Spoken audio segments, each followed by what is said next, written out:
দেন আমি এই জন্য প্রতি সপ্তাহে যাই, যদিও আমার হাজব্যান্ডের জ্ঞান নাই, ও জানে না আমি, ও দেখতে পায় না বা ও বুঝতে পারে না আমি আসছি কি আসছি না, বাট আমার কাছে মনে হয় যে ও বুঝতে পারে, মানে যদিও ওর জ্ঞান নাই, বাট আমার কাছে মনে হয় আমি যখন যাই ওকে টাচ করি ও নিশ্চয়ই বুঝতে পারে যে আমি আসছি। অ্যান্ড আমি ওখানে আমি এখন বেশি সময় থাকতে পারি না, ওখানে থাকি আবার দেশে চলে আসি, দেশে আমার কাজের জন্য আসতে হয়, মানে আমাকে অবশ্যই কাজ করতে হবে, নয়তো আমি বিলেই দিতে পারবো না। সো আর আপনারা বুঝেন ব্যাংকক ট্রিটমেন্টের মানে খরচ কত, মানে কত কত খরচ হয় ব্যাংককে ট্রিটমেন্ট করতে গেলে, মানে নিশ্চয়ই যারা বিদেশে ট্রিটমেন্ট করেন আইডিয়া আছে। সো আমি এই জন্য আমি আবার 8 তারিখে যাব, আবার 10 তারিখে আসবো, মানে এরকম আর কি। বাট মানুষটার জ্ঞান নাই, ঠিক আছে, বাট ও না একা থাকতে পছন্দ করতো না, বাট আমি এই জন্য দেখতে যাই, মানে দেখতে যাই, আবার আসি। বাট আমি পারলে ওখানেই আমি থাকতাম, বাট আনফর্চুনেটলি আল্লাহ আমাকে এত সামর্থ্য দেয় নাই যে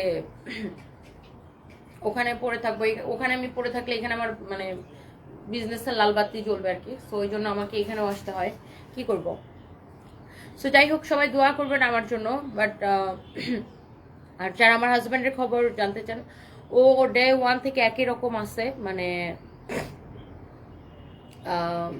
আনকনসাস, ওর কোনো জ্ঞান নাই। হ্যাঁ,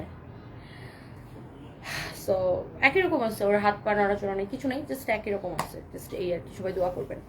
সো যাই হোক, থ্যাংক ইউ সো মাচ। এটা হচ্ছে যে মানে আমি চাইলে তো এরকম হয়তো যে না ঠিক আছে আমি বাংলাদেশে থেকে শুধু ওখানে টাকা পাঠাইলাম, হসপিটালের বিল দিতে থাকলাম, তাই না, ও হসপিটালে থাক ওইভাবে, যে যতদিন আছে বেঁচে থাক, এটাও করা যাইতো। বাট আমি নিজে যাই বিকজ মানে আমি মানে একদিন আমারও ওরকম হইতে পারে, তাই না, আমি হসপিটালে পড়ে থাকতে পারি, তাই না। বাট মানুষ যখন একা থাকে তখন মানে যদি প্রিয় মানুষরা না যায় ওটা সবচেয়ে বেশি মানে দুঃখজনক হয়।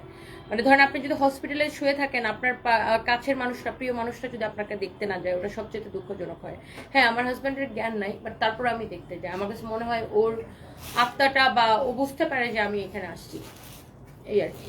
আমার হৃদয়, আপনার হাজব্যান্ডের অবস্থা কি? আমার হাজব্যান্ড আছে আগের মতোই, দোয়া করবেন সবাই। আমার হাজব্যান্ড আগের মতোই আছে, মানে সেম আনকনসাস। আপু আপনার বাড়ির পাশের কেমন? আপু আমি তোমার বাড়ির পাশে কেমন আছো তুমি? মঞ্জু জব্বার বাড়ির পাশে, মানে আপনার বাড়ি কি অষ্টগ্রামে নাকি আমার বাসার পাশে বনানীতে থাকেন, কোনটা?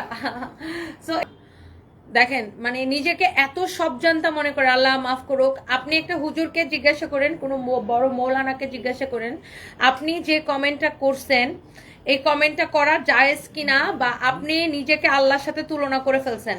ফারহানা ফাতিমা উনি লিখছে আমাকে, টনি আল্লাহকে ভয় পায় না। আমি আল্লাহকে ভয় পাই কি পাই না সেটা আপনি কিভাবে জানেন? আবার লিখছে, তাই উনার দোয়া কবুল হয় না। আপনার তো সব দোয়া কবুল হয়, তাহলে আপনি একটু নিজের জন্য দোয়া করেন যে আপনি কালকে থেকে বাংলাদেশের প্রাইম মিনিস্টার হয়ে যাবেন। একটু দোয়া করেন, আপনি নিজের জন্য দোয়া করেন। আমার দোয়া আল্লাহ কবুল করে কি করে না সেইটা নিয়ে আপনার আপনার চিন্তা, আপনি কিভাবে জানেন? আপনি তো শিরক করছেন, আপনি নিজেকে আল্লাহর সাথে তুলনা করে ফেলছেন। আমার দোয়া আল্লাহ কবুল করে কি করে না, আল্লাহ খাওয়াইতেছে দেখে তো আমি খাইতেছি, তাই না, আল্লাহ আমাকে বাঁচায় রাখছে দেখে তো আমি বেঁচে আছি, আল্লাহ আমাকে এই পর্যন্ত আনছে দেখে আজকে আমি ক্যামেরার সামনে দাঁড়ায় কথা বলতেছি আর আপনি আমার কথা শুনতেছেন। সো আপনি আল্লাহ আমার দোয়া কবুল করে কি করে না সেটা আপনি কিভাবে জানেন? আবার আপনি আপনার আপনার আপনি তো অনেক ধার্মিক, ধরে নিলাম আপনি অনেক ধার্মিক, আপনি অনেক সুন্দর পোশাক পরেন, আমি আপত্তিকর পোশাক পরি বা কি পোশাক পরি না পোশাক পরি, আমার নিজের টাকাতে কিনা পরি, কামাই করে পরি, বাট আপনার তো সব দোয়া কবুল করে, তাহলে আপনি নিজের জীবনে কি করছেন একটু আমাকে লিখেন। আপনাকে আমি ব্লক করব না, আপনি নিজের জীবনে কি করতে পারছেন, আপনার পরিচয় কি একটু লিখেন, একটু শুনতে চাই, আমরাও একটু শুনতে চাই আর কি। আপনার থেকে শুনে একটু আমরা একটু শিখি। আর আমি আল্লাহকে ভয় পাই কি পাই না, বা আমার দোয়া কবুল হয় কি হয় না সেটা আপনি কিভাবে জানেন? আপনি একটু ইয়া করেন।